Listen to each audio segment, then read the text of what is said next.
Thank you very much, Dave. And staying with the travel theme, it can enrich your life, but it can also deplete your wallet. The fact is, it doesn't have to be that way. That is the good news. And Russell Hannon has mastered the art of globetrotting without paying the going rate. So he's compiled that wisdom into this book. It's called Stop Dreaming, Start Traveling, the ultimate guide to traveling more and spending less. So we like all of that together. We asked Russell to drop by this morning to share tips on one of many topics that you cover in the book, and that is inexpensive alternatives to hotels. So you've put together a top 5 list for us. Welcome. As much as we'd love to delve into the entire book, we'll go one topic at a time. So this is a good one because I think a lot of people don't necessarily know some of the alternatives like theirs. So tell us a little bit about how you came up with this idea. Well, you know what? Going back 10 years ago, I felt I couldn't afford to travel very much. I thought I had to settle for just taking one big trip a year. I would spend months saving up for that trip and usually spend a few more months paying off the balance after I got home. And I'll never forget one time I got back to a $2,100 cell phone bill. And ouch! I thought travel was inherently expensive. I'd made the mistake of believing that. Ironically, in my day job, I worked in lean management, and I had to find ways to get better results in less time using less money. And I said, there's got to be a way I can use this toward travel, to travel more and spend less. So fast forward to today, lean principles are really what I use to travel. It's significantly less than what most people pay. So with that, hotels are as expensive as they've ever been. Right. Ironically, at the same time, we've never had more alternate options to choose from. Now, the first things that come to mind are usually the Airbnbs and the couch surfings of the world, but that's just scratching the surface. There's so much more out there. And we could start with, for example, home swapping, where we mutually swap homes with someone else. And this can be as simple and as safe as just leveraging your personal network and doing that with family, friends, people that you know, in-laws and cousins. And I recommend it for families to swap homes with other families that have the same number of kids in the same age range. That way you've got the right number of rooms, toys that are appropriate, and those sorts of things. And actually, the biggest website for home swapping was featured in the movie The Holiday with Cameron Diaz and Kate Winslet. Yes. You may remember that movie. Absolutely. And they have about 65,000 listings in 150 countries. The website is homeexchange.com. And all you do is get an annual membership of about $170, and it has all kinds of controls that help protect your privacy during the inquiry stage.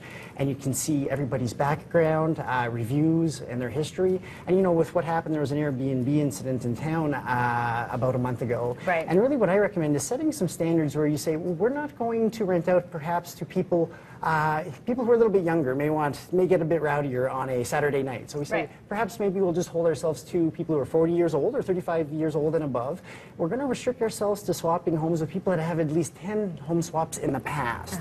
And then we can read all the reviews. And some people even have restrictions. They say, we won't home swap with people we haven't met.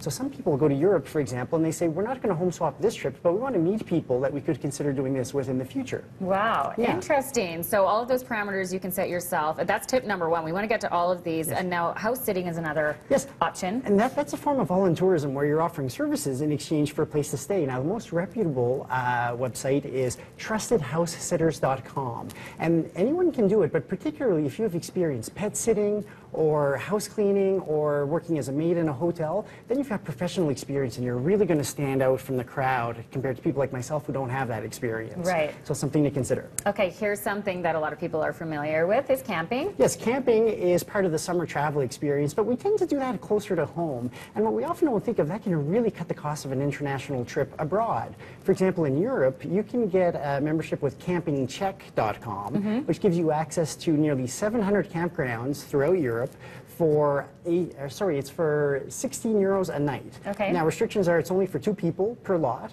but you get that flat rate and you never have to pay more than that. And basically with your GPS, you can see all the campgrounds and travel on a budget in Europe. And beautiful parts of the country, I'm sure, that you wouldn't see if you're in a hotel. That's right. How about university dorms? This is a good one. Yes, this summer, actually, thousands of universities all over the world have empty dormitories. And a lot of them are trying to offset their operating costs by renting out rooms. So I came onto this in London a few years ago. University of London is relatively close to the theatre district, and they had a bed and breakfast for £22. You could actually stay in the residence and get a breakfast, which is 8 to 10 times cheaper than the average hotel in London. That is amazing. £22. Oh, that's a great price. Okay, how about timeshare sales presentation? Something you'd have to commit to? Well, this is something that I've been doing at least once a year for the last 10 years, and anyone can do it. I go to as many travel shows as I can, and there's always some in town, and I always sign up to the contests that they have there. Now, although I've never won these contests, I always get calls inviting me to go visit these resorts at steep discounts in exchange for attending an ownership presentation.